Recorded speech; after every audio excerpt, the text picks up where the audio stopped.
All right, well, we are going to go ahead and get started here. Welcome, everyone. My name's Sierra. I am so excited to welcome you all to the Utah's 2026 Shorebird Survey training. This is for participants of the Intermountain West Shorebird Survey in Utah.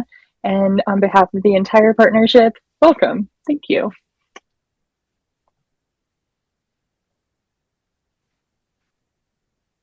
And Thanks, we'll just start everyone. our, oh, go for it, Sure. Thanks, everyone, for joining us. We'll just do a quick round of introductions for your guides this evening. So I'm Em Clark. I'm the avian ecologist at Sageland Collaborative. I'm the project manager for the Utah portion of our Intermountain West Shorebird Survey. And this is my third year leading the survey, and I'm so happy to be here and that all of you are joining us. So, like I said, my name is Sierra Hastings. I am the communications director at Sageland Collaborative, and I am just so excited to be here and to see shorebirds. And yeah, if you get a million newsletters, that's me and you're welcome.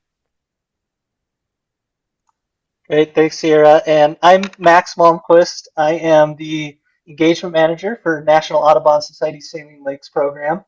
And I'm one of the lead coordinators for the regional portion of this survey outside of Utah. So I help coordinate volunteers like you in other Western states. John Neal. I'm a wildlife biologist with the Utah Division of Wildlife Resources. I'm helping a lot with the coordination with them and getting out and flying some of the areas that aren't easily accessible by land.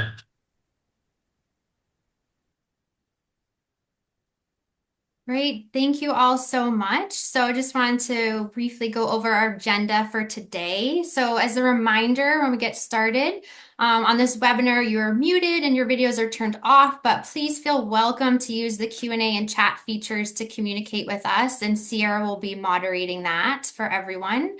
And then we'll have a few polls along the way we'd love your participation on. Those will just pop up and you can select your answer. No need to sign in anywhere else. So this training is going to cover all the details about how to conduct the shorebird survey, and then we'll end with an optional Q&A session. This training does not specifically cover shorebird identification, but we have lots of those resources for you, and those are provided on our webpage, and we'll talk about a few of them as we go along. This webinar will also be recorded and posted on our website, and we'll share this out with participants via newsletter in case you want to review anything.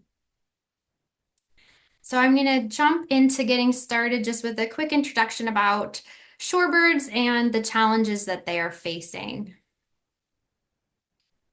So as you all know, shorebirds make these huge migratory journeys. They're incredible athletes. They make some of the longest annual migrations of any animals on the planet. This map is showing the migration of the least sandpiper. This is one of the species that we see during our Utah Shorebird Survey. And like its name suggests, the least sandpiper is the smallest shorebird in the world. So it weighs only about 1 ounce. To put that in perspective, that's about a pencil. So something that tiny can travel thousands of miles annually, some populations completing migration journeys exceeding 5,000 miles. I'll play the animation one more time.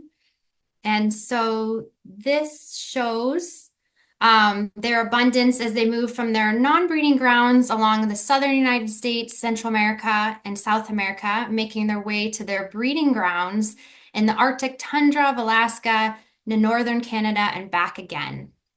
But being able to complete these epic journeys takes a lot of energy. So birds need safe places to rest and refuel, like the wetlands around Great Salt Lake, to survive. Unfortunately, as more wetlands are lost to development and dry up from drought and overuse, these birds' journeys are getting more and more challenging. Unfortunately for shorebirds, that means that they're some of the fastest declining birds around the world. Many shorebird populations are in steep declines and losses are faster in recent decades. While the least sandpiper is still considered common, they too have faced steady long-term declines. So even our species that are considered common are quietly declining, which is super concerning. The graph on this slide is from the 2025 State of the Birds report, which is a collaborative effort to periodically assess the health of U.S. bird populations. And you can see from this that many different bird populations are declining, but shorebirds in particular have lost on average 33% of their population since 1980 and are trending downward. Threats include loss of habitat, trout, lack of food, disturbance, and more. So focused research is needed to identify these causes for their declines, and conservation measures need to be ramped up to protect critical shorebird habitats, working regionally, internationally, and globally. So the Intermountain West region is full of wetlands and saline lakes that are crucial for migratory shorebirds along the Pacific Flyway, serving as vital stopover and refueling sites from their biannual migrations between the breeding grounds and their non-breeding grounds. The current Intermountain West Shorebird Survey is replicating a survey effort that was last completed about 30 years ago, and much has changed to our habitats in that time. The image on the left shows the sites from the original surveys, and on the right shows the surveys that we're currently conducting, which is expanded to additional sites. This is an effort that spans 11 Western states and represents a huge collaborative partnership. Our goal is to continue to evaluate migratory shorebird distribution abundance at Great Salt Lake and across the Intermountain West region to help provide a foundation for the management of habitats and resources for shorebirds. Over 70 partner organizations and more than 300 people participate in the Intermountain West surveys each spring and fall migration. So it is a big effort. So this work is really critical in Utah because of how threatened Great Salt Lake and the surrounding wetlands are. The Wetland Evaluation Tool is a Google Earth Engine supported app that enables us to track changes in surface water over space and time. So this is showing the area around the Great Salt Lake from the period of when the first surveys were conducted. So this shows on the left side a map of the August survey area, a survey period time between 1984 and 1994. And then on the right shows how that's changed into our last survey period, which was last August of 2025. So in the first map, there was over 1,400,000 acres of surface water. But when we jump to just last year, levels dropped to only 700,023 acres. So we have lost over 700,000 acres of surface water in the span of roughly 30 years. And this amount of water loss is equal to roughly 2 Salt Lake valleys. So visualize looking out across the entire Salt Lake Valley, cover that in water, double it, and that's how much surface water we have lost for humans and birds alike. So it's very concerning right now, especially with the current drought conditions. Our efforts to continue monitoring the impacts of that loss on shorebirds and their distribution and abundance is essential. So this is where our Utah Shorebird Survey comes in. This map shows all the different sites that we're counting birds at across Utah. And we've already done some analysis on the work we've done so far, and we've learned that Great Salt Lake is the single most important stopover site for migratory shorebirds in the Mountain West region. And using these surveys will help us determine which areas are most important to prioritize for conservation and restoration efforts. So you were part of this huge effort to conduct the survey in Utah, and we do it on one big day, which is pretty exciting. Our Utah team alone is comprised of over 130 people, covering roughly 800,000 acres of area. And our surveys are done by plane, ATV, car, and mostly on foot by our amazing partner biologists and community science volunteers. So let's fly into learning about how to conduct the shorebird survey. So you can access the resources in several ways. Your team lead has been mailed hard copies of all the necessary materials, which I will go over on the next slide. But on our webpage, you will find the general info and details about the survey, like key dates and notices. You can download digital versions of the Utah Shorebird Survey Plan and data form, as well as access loads of shorebird identification resources. We also send you regular updates via newsletters with key information that you need to cover the survey. You can also email any of us project coordinators with any of your questions. We are here to help you. We really thank you for participating in this big effort. Okay, so this is the list of the complete survey materials that each team lead will receive hard copies of in the mail. The Utah Shorebird Survey Plan and data form, again, are also available as PDFs for all participants to download and review. Those are on our webpage. So what do all of these documents mean? Well, the Utah Shorebird Survey Plan is the written version of this training, and it actually provides a lot more detail than we're able to cover in this short webinar. So if you have any questions, that's a great place to look. We also have the data form, which is where you're going to record your survey data while you're conducting it in the field. The team lead will also receive the paper map of your survey area and written directions that tell you where to go and how to survey. A general access letter and a vehicle placard demonstrate you have permission to be where you are. Also, everyone must sign Sageland Collaborative's participant waiver. And if you have not done so yet, Sierra is going to put a link to that in the chat so you can check that off your list. If your team is serving at a waterfowl management area, you must also sign up as a volunteer through the Utah Division of Wildlife Resources. Teams that apply to have already received a separate email with a registration link. Again, signing these items are required for you to participate in the survey. Gate codes are provided to teams requiring access through locked gates, and the team leads have also been provided with a stamped envelope to return the data form and sketched up map after the survey. And finally, as a token of our appreciation, we have included our new 2026 Shorebird sticker designed by Sageland's engagement and outreach specialist, Francis No. So please share these with your entire team.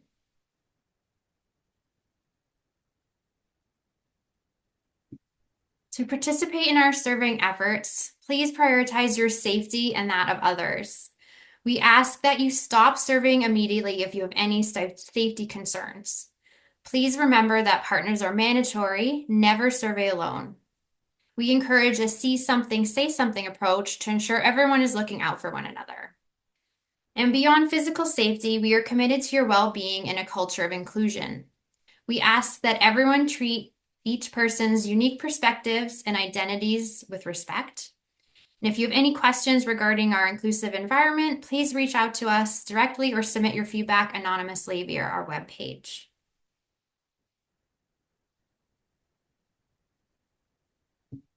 Okay, this is a list of some of the major safety and health topics that are covered in detail in the Shorebird Survey Plan.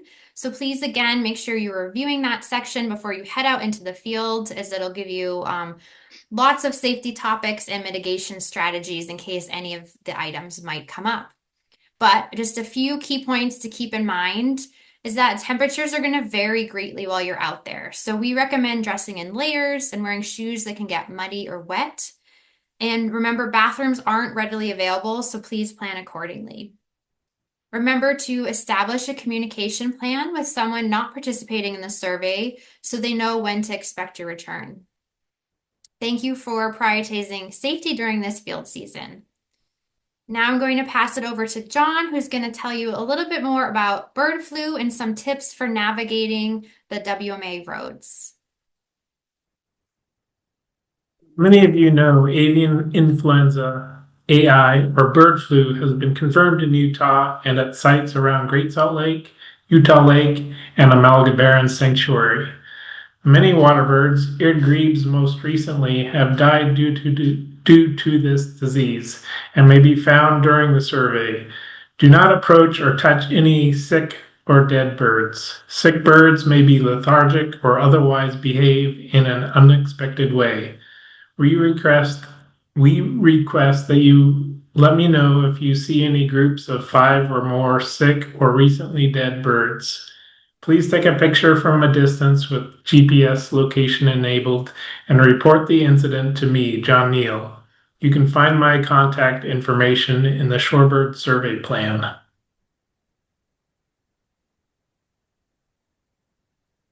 Be careful out there while driving on dirt roads. Jason, the former manager of Farmington Bay Waterfowl Management Area, had a bad day at work after getting really stuck.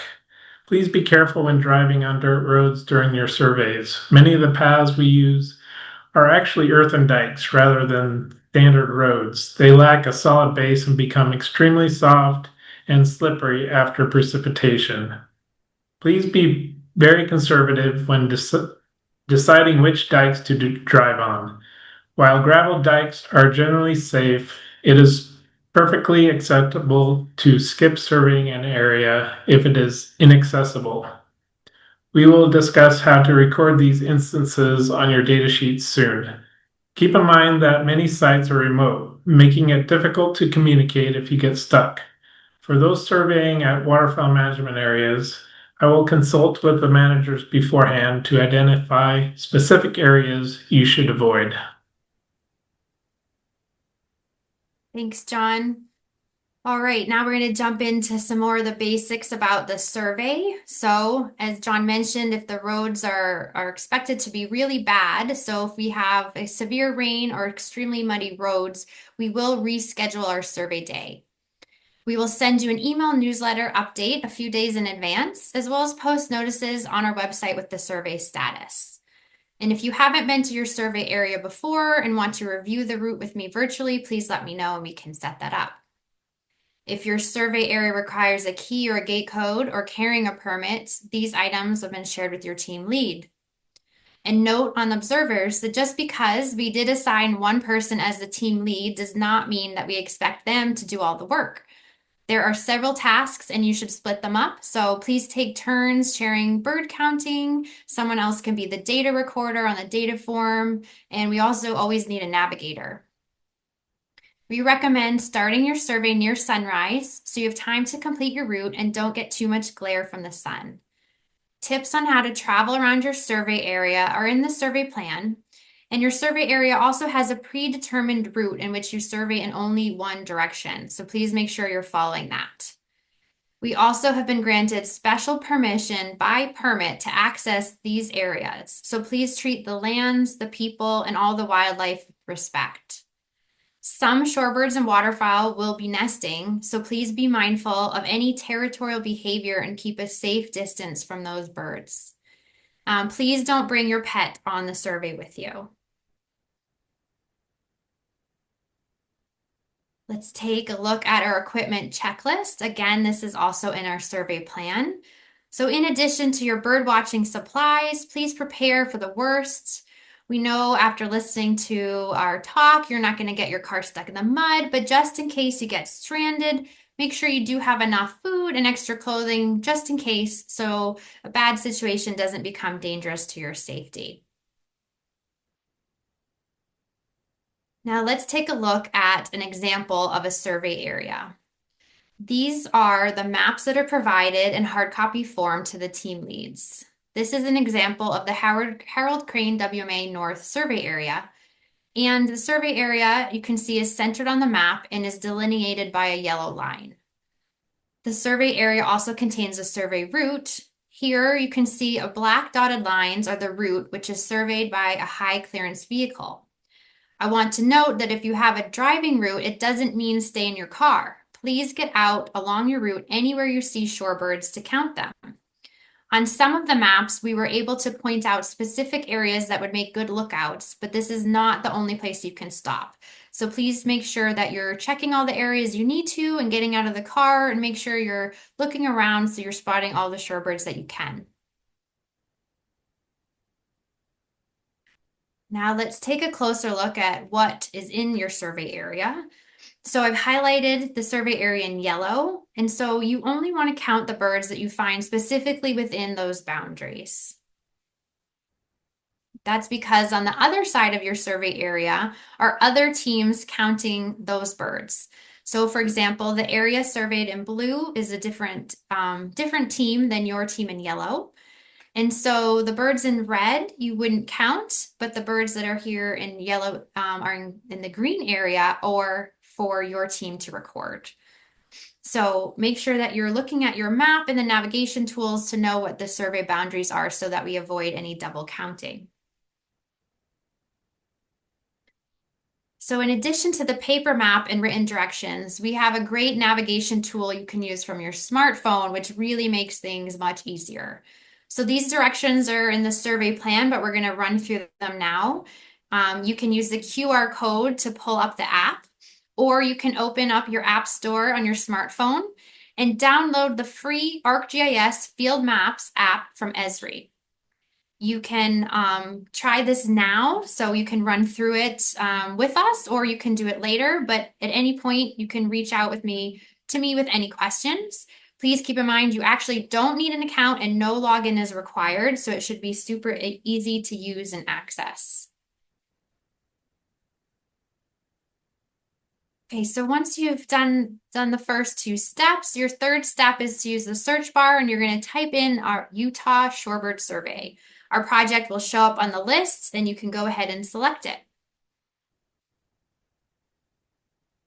Then you can use the map to zoom around and in and out until you find your survey area.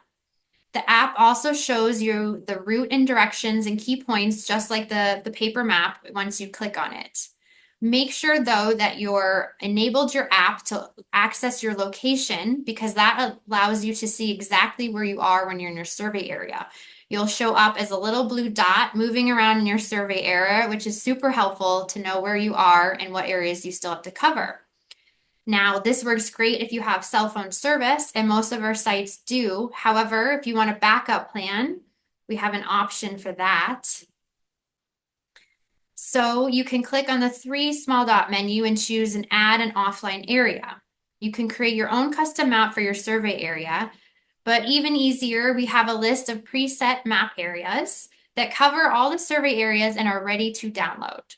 So in this example, if your survey area is in the northern part of Great Salt Lake, you can download the Great Salt Lake North map.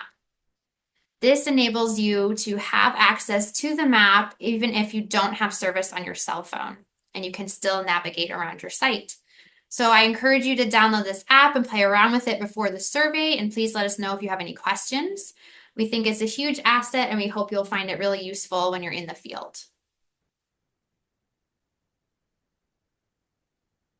Okay, let's check in to make sure that everybody knows what we're counting on our shorebird survey.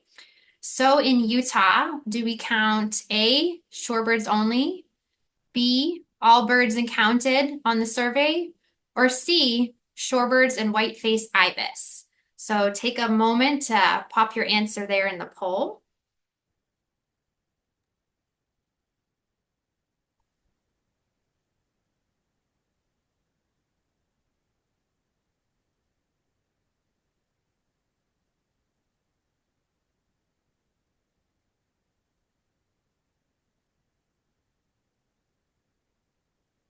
Looks like we've got most of our participants have answered.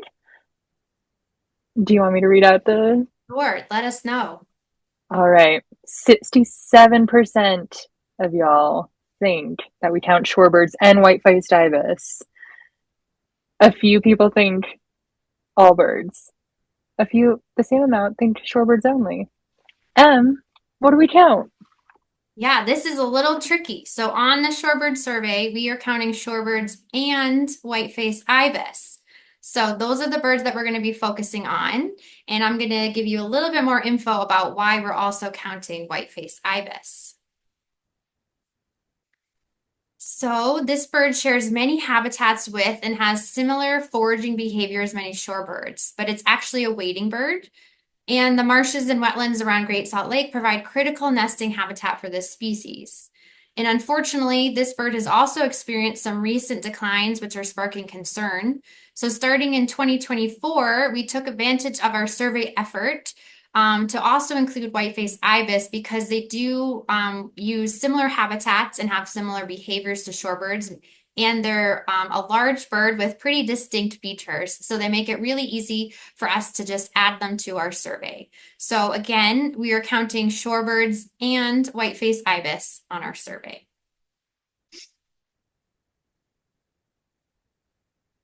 Okay, so now that you have your new app, you've navigated to your survey area and you're ready to start filling out the data form. So on this slide, I'm going to review the first page, the top portion of page 1 of the 3-page data form. So even before you got out in the field, you could review the checklist. So if you're watching this, you've completed the training. Please also review that written survey plan to familiarize yourself with all the information in there, as well as take a look at this data form and map. And you should have already signed your waivers to be out here. Then make sure that you've taken a few minutes at the start of the survey just to review any precautions that might come up in terms of safety for your team. To start with the data entry, make sure that you write your full survey area name, the date, the survey start time, and the full names of your survey team. You can check your primary survey method, and this, for most of us, we're either on walking routes or driving, so that would be the vehicle or OHV category. Now we move to page 2, as it's finally time to count our shorebirds and white-faced ibis. So make sure you write the survey area name again at the top of page, just in case it gets separated. And this is where you're going to record all your counts of shorebirds and white-faced ibis. Please do your best to identify shorebirds to their species, but remember that some birds are hard to tell apart, and especially from a distance, it can be difficult to discern the exact shorebird species, and that's okay. We have an option for a group code, and you can find the full list of that, as well as some additional species that are more rare in the survey plan. So there's also space in the bottom of the data form where you can see that you could write in that name. So even experts like us can't always identify every small sandpiper, and we can just label that group as peep sandpipers. You can also do your tallies, whatever way works best for you. And we're also counting shorebirds that are only using or have landed in your survey area. So shorebirds that are flying above and are not part of the habitat are called flyovers and shouldn't be counted. In the event that you don't have any shorebirds on your survey, don't fret, because those 0 counts are extremely valuable data and we still need you to report them. And please make sure that the rest of your data form is completely filled out. Take a note here to remind you that we have some very cryptic species as part of our survey. The snowy plover is one of these. They do an amazing job blending in with their surroundings, especially because their foraging strategy has them running and then pausing to pick up invertebrates. They often might be blocked behind vegetation. So besides noticing the more obvious species like avocets and stilts, make sure you're taking the time to scan the entire habitat for these more secretive species, as well as birds that might be roosting rather than foraging in plain sight. Now we're going to take a few moments to review what exactly are flyovers. So let's make sure that everyone feels comfortable with that. So in this example, what about this flock of white-faced ibis? You see them passing by, fly overhead, and not landing. Are these ibis flyovers? And Sierra's gonna launch our next poll here.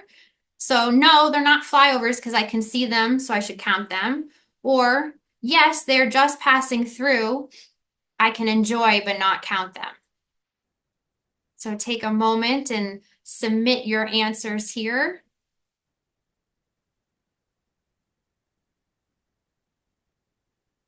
All right. It looks like we've got a bunch of experts on our hands. Everyone says, yes, they are just passing through. I can enjoy but not count them. Amazing. That's great. Well, let me try one more example, see if I stump you on this one. What about these dunlin that are flush from the shoreline as our car approached and land on the far side of the wetland? What about these? Are they flyovers?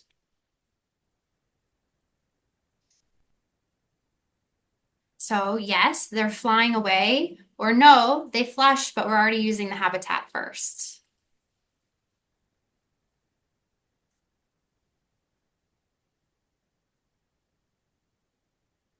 How are we doing, Sierra? It's a tough one, but once again, we've got people that know their shorebirds.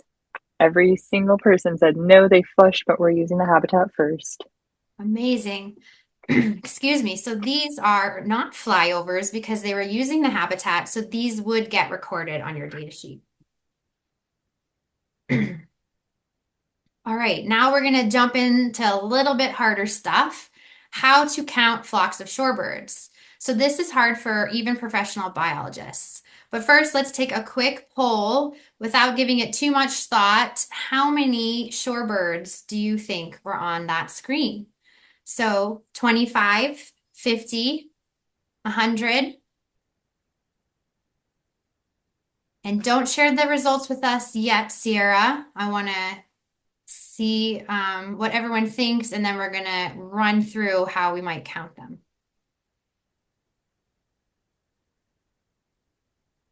Okay, so before revealing the answer, let me show you a good way to count flocks of birds. We can use the blocking method to break up sections into a set number of birds.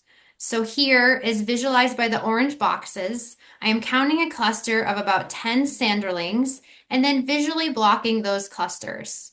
So 5 clusters of 10 equals about 50 sanderlings. So how did we do? What did the poll say, Sierra? The majority of our shorebirders did say 50, so pretty spot on if I say so. Amazing. So great job, everyone. So this just shows that you can do a really pretty accurate count by using some of these methods to figure out how many shorebirds there are, because what happens is a lot of times they are not standing perfectly still. They are moving around or flying, and sometimes it can be challenging to get an exact count. So let's try, we'll go into a little bit more difficult example now. So what do we do when it's not just one species that we're trying to count? So we're going to start again with that blocking method. And I'm looking at this group and I'm going to establish I have a flock of mostly large shorebirds, and I'm going to start blocking them off in groups of 10. Of note, you might have to use different numbers. Sometimes you need to use blocks of 100 or even 1,000 birds to be able to try to do these estimates. So I have visually blocked off these mostly large shorebirds, and I came up with 11 clusters of 10. This gives me an estimate of 110 shorebirds. So now if these birds flew away, at least I know I had 110 mostly large shorebirds, and that would still be great data that I could record. Thankfully, this flock seems to be pretty cooperative, so let's see if we can identify them. The lighter brown shorebirds are willets in their non-breeding plumage, and the orange speckled large shorebirds are marble godwits. I do a scan and I notice there are just a few more of these medium-sized shorebirds, which honestly, between me and your professional guides, we can't tell if these are dowitchers or stilt sandpipers. So just like we said before, we can group these and we'll call these medium shorebirds. From here, I don't need to try to count them all, but I'm going to get a proportion. So I think about 75% of these are willets, which means the remaining 25% are split between the godwits and the medium-sized shorebirds. So I could divide those between 20% and 5%. Now, using those percentages out of 110, you can do some simple math here to determine how many shorebirds of each category. Remember, there's a calculator on your cell phone if you get stuck. So we end up with 5 medium-sized shorebirds, 22 godwits, and 83 willets. And then you would put those tallies on your data sheet. So that's a great way to count multi-species flocks. It just makes it a little bit easier rather than trying to pick out each individual bird. There's also a really fun tool you can use to practice counting larger flocks of shorebirds, and Sierra's putting the link in the chat if you want to check that out. Now let's take a look at the last page of the data form. This is a notes page you can use to record any general observations, any logistical issues, or helpful tips that came up during the survey you'd like us to know about. You can use this as extra space for your tallies if you run out of room on the second page. And also, if you want to keep track of other birds you see up there, that's okay. But again, we're asking you to please spend your time and focus on counting shorebirds and white-faced ibis, as these are the priority over other species. So after you finish your survey is when we return to do the data entry on the top of page 1. But first, let's practice estimating the area surveyed, which is what proportion of the survey area you covered and counted birds on. In other words, the visual percent of your survey area. So in this first example, the survey team was able to follow their route and survey around and had pretty good eyes on the whole thing. So they would take their pen and shade in the visual survey area. So this is the area that they believe they covered and had eyes on to count shorebirds. Now you can see that they covered pretty much all of it except for that tiny portion in the top left corner. So I'm going to estimate they surveyed about 90%, 97% of their survey area. However, what if we look at another example where one of the dike roads was washed out and they couldn't pass into the northern portion of the survey area? Well, that's okay too. You would just mark off what area that you were able to cover. So just shade the southern half of the survey area, just like we did with the other map. And in this one, I would estimate they covered about 45% of their survey area. You would then write that percentage in the data field on the first page. This information just helps us understand the true number of birds per survey area. Now let's return to the bottom of page 1 to enter the final data points. For weather, record the average wind, cloud cover, and precipitation experienced during the entire survey. Under site conditions, list the codes for the dominant cover types in your survey area. You can find all the categories in the survey plan, but I will highlight the most common ones in Utah on the next slide. For area surveyed, that's the exercise we just did with the map, so you would enter that percentage there. For participant hours, please log the hours for everyone on your team. Include the time spent training, reading materials, practicing identification, and travel to the site, as well as the survey itself. This helps us have a really good idea of how much time and effort people are spending to participate in this survey. Tally these individual hours into a single total for your team. And similarly, for the participant mileage, you would tally each person's round trip mileage from home to the meeting place, and then add the miles traveled together as a team during the survey to get one number. Now, before we get to our final steps, let's review those cover types. So in Utah survey areas, the 3 most common cover types are natural wetlands, sites where water flows naturally, or managed wetlands. This is when the site is managed by dikes, roads, or culverts. So if you see any type of water control structures, that's a hint that you're in a managed wetland. Another site that's going to be the main cover type is Saline Lake. So this applies to all of those teams who are serving around the edges of Great Salt Lake. And again, there's a full list of all the other cover types in the survey plan. If you have any questions about those, you can always ask us, or you can include notes in the 3rd page of your data form, and we'll make sure that that gets entered correctly. Okay, we've made it to the final steps. So please make sure you review the checklist at the bottom of the first page of the data form to make sure that all fields are filled out completely and that you have sketched your survey area map by shading the visible portion you were able to cover. Now, this is the most important thing. Once finished, please have a team member take photos of all the pages of the data form and email them to me with the survey area name in the subject line. These photos serve as a backup in case they get lost in the mail, but most importantly, they're your safety check-in to confirm you've completed your survey. If I don't hear from you and know that you guys are safe, I do call all the teams and make sure that they have returned.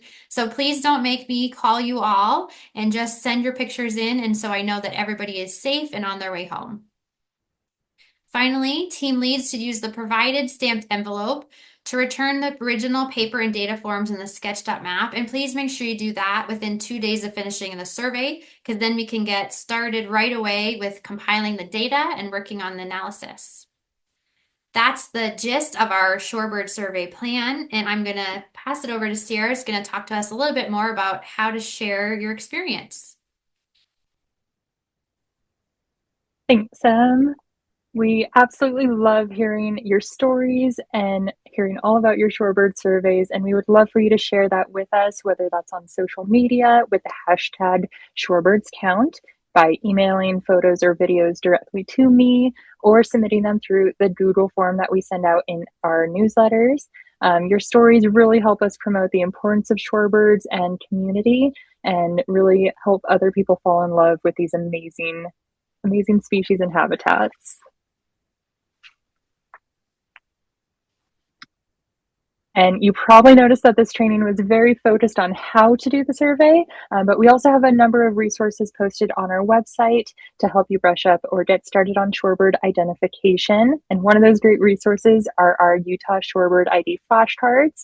You can download PDFs of these in English and Spanish on our website, and they're a really fun resource. Great. Thanks, everyone. You have made it through our training. If you'd like to stick around, we're going to have a few minutes to do some Q&A, but thank you all for joining us.